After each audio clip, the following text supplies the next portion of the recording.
English is often described as a difficult language, a chaotic tapestry of borrowed words, inconsistent rules, and baffling contradictions. The classic sentence, "It can be understood through tough, thorough thought," though, serves as a perfect entry point into this beautiful madness. But to dismiss English as merely broken is to overlook the rich history and philosophical depth embedded within its very structure. It is a language that has conquered the globe not in spite of its complexity, but perhaps because of it. With over 1.5 billion speakers worldwide, yet only about 400 million of whom are native speakers, English functions as a global lingua franca precisely because of its incredible flexibility and absorptive capacity. Its peculiarities begin with the most basic of concepts.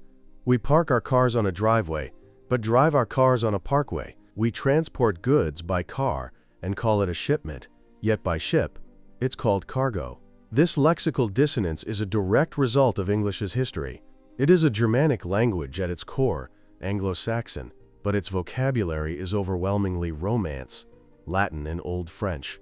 Following the Norman conquest in 1066, a massive influx of French words flooded the language, creating a system of class-based synonyms. The Anglo-Saxon farmers raised cows, pigs, and sheep, while the Norman elite ate beef, boeuf, pork, and mutton, mouton.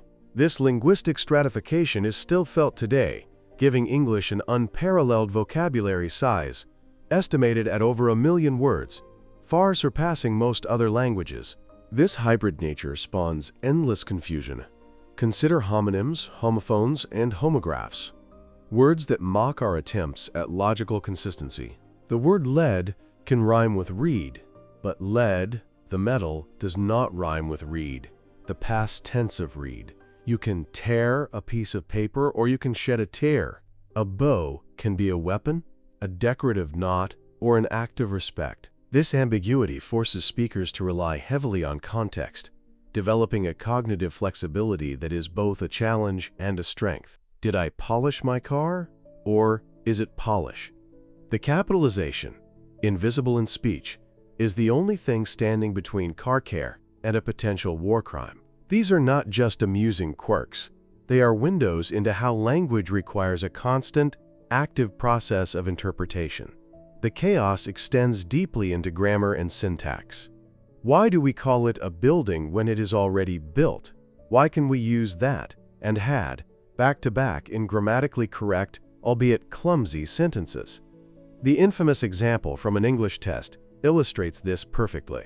James, while John had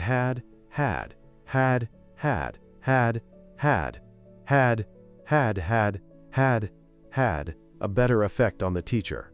With punctuation, this sentence is decipherable, proving that our written conventions are often a desperate attempt to impose order on spoken chaos. Then there are the contronyms, single words that function as their own opposites. To sanction can mean to permit or to penalize. To dust can be the act of removing dust from a surface, or adding it, as in dusting a cake with sugar. When your alarm goes off, it actually turns on. This inherent duality reflects a deeper philosophical truth. Meaning is not static or absolute, but fluid and dependent on perspective. Language does not just describe reality. It frames it in ways that can be intentionally or unintentionally ambiguous. Pronunciation offers no refuge. The infamous "oo" demonstrates the failure of English spelling to keep up with centuries of changing sounds, a phenomenon linguists call the Great Vowel Shift. Cough, rough, bow, through, though, and thorough all share a spelling pattern yet have entirely distinct pronunciations. Meanwhile, pony and Bologna manage to rhyme. This inconsistency is a direct result of the printing press standardizing spelling in the 15th and 16th centuries while pronunciation continued to evolve. The silent letters are ghosts of pronunciations past.